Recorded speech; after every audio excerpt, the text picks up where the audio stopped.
Tukang galon itu hanya melirik tangan gadis kecil tersebut dan seketika menyadari bahwa jarinya patah. Ia segera mengambil es krim milik seorang anak laki-laki, menghabiskannya dalam hitungan detik, lalu meletakkan stik es krim itu di sepanjang jari gadis itu dan menggunakan karet rambutnya untuk membuat bidai sederhana. Nama pria itu adalah Ethan. Ia lalu bercanda dan mengatakan kepada gadis itu bahwa ia harus membayar biaya pengobatannya. Tepat saat itu, ayahnya datang dan membawanya pergi. Sebelum berpisah, Ethan memperingatkan sang ayah agar segera membawanya ke rumah sakit. Kemudian, di rumah sakit, dokter itu terkejut melihat bidai tersebut dan mengatakan bahwa jika mereka datang terlambat saja, jari itu bisa mengalami kerusakan fatal. Dokter lalu memerintahkan pemindaian CT scan. Pada saat itu, gadis tersebut mendengar suara yang terasa familiar. Itu adalah Ethan. Ayahnya hendak mengucapkan terima kasih, namun tiba-tiba ia mulai batuk dengan hebat. Ethan segera merasakan ada sesuatu yang tidak beres dan meletakkan tangannya di dada pria itu. Tetapi sang ayah menepisnya dan berkata bahwa ia baik-baik saja. Dalam beberapa saat, ia mengalami sesak napas. Tiba-tiba, sebuah kecelakaan besar di jalan raya utama membuat rumah sakit dipenuhi pasien terluka,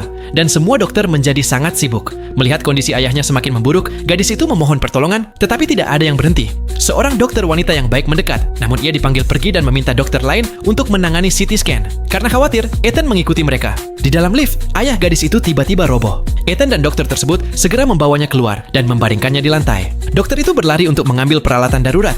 Namun ketika Ethan meletakkan tangannya di dada pria itu, sebuah gambaran yang jelas tentang jantung terbentuk di benaknya. Ia menyadari bahwa jantung itu telah berhenti. Dokter hendak melakukan intubasi dan menggunakan ventilator, tetapi Ethan bersikeras agar jantungnya diperiksa terlebih dahulu. Dokter itu mengabaikannya, sehingga Ethan dengan tegas menghentikan prosedur tersebut dan menuntut agar jantung diperiksa. Dengan terpaksa, dokter itu melakukannya dan mendapati bahwa tidak ada detak jantung. Ethan memerintahkan perawat untuk membawa defibrilator dan menyuruh dokter memulai CPR. Saat CPR dilakukan, perawat datang membawa defibrilator dan Ethan memberikan kejutan listrik. Beberapa saat kemudian, detak jantung kembali muncul. Namun, operasi darurat kini menjadi satu-satunya pilihan. Semuanya telah siap, tetapi tidak ada ahli bedah yang tersedia karena para korban kecelakaan. Perawat ruang operasi memperingatkan bahwa tanpa operasi segera, pria itu tidak akan bertahan hidup.